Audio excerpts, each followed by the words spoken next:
So how does Quantify measure or analyzes these dynamics in an organization? Well, we get all the data through surveys. So I know nobody likes to solve surveys, but whether you want it or not, it's still the best way to get information. Don't forget to subscribe for more awesome insights. Hit that notification bell too, so you never miss a video. That's a big help. Thank you. We still can't connect to your brains, maybe in a couple of years we put a sensor. Yeah, I don't know. Neuralink is working on that. I hope that at some point we'll be able to tap into this information. I'm not sure what the European Union and the GDPR crowd will say about that, but I think it would be very useful for that purpose.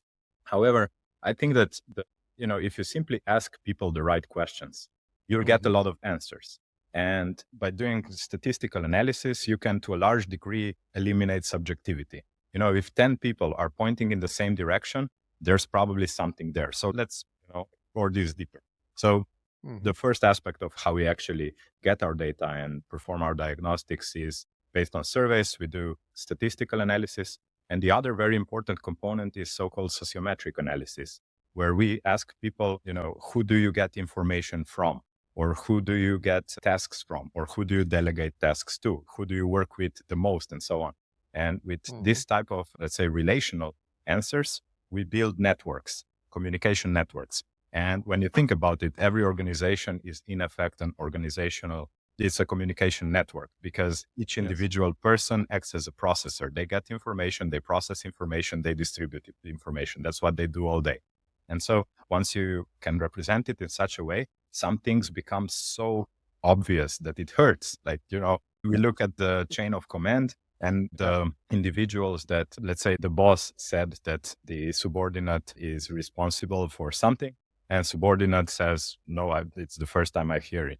In this case, the connection will be a dotted line, a gray dotted line. If they agree, it will be a blue line. And so when you look at the organization as a whole and you see that most of the lines are just gray dotted lines, it tells you everything. There's something wrong. Exactly. And oftentimes they come back and say, yeah, but maybe the employees didn't really understand the question.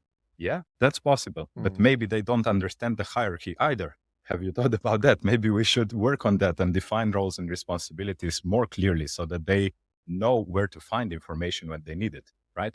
And even more importantly, oftentimes in the lower levels of hierarchy, we see people who have 5, 6 bosses. If 6 bosses tells you, do this now, it's urgent, how do you prioritize? Especially in organization where psychological safety is not very high and you're afraid to speak up.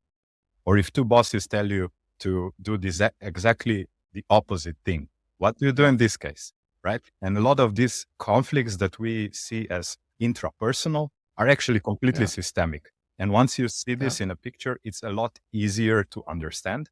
And I find that it's a lot easier for people to accept it as well.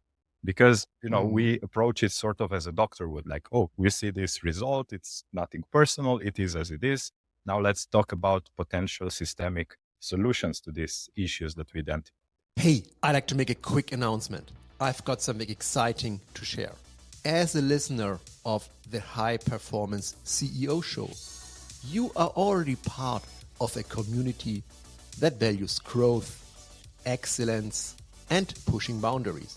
I created the High Performance CEO Hub, which is a free community where you can connect with me and other listeners, get behind the scenes insights, learn how to improve performance and efficiency, and find accountability partners to grow together. Go to www.thehighperformanceceohub.com and join us today. It's free, it's valuable, and it's waiting for you.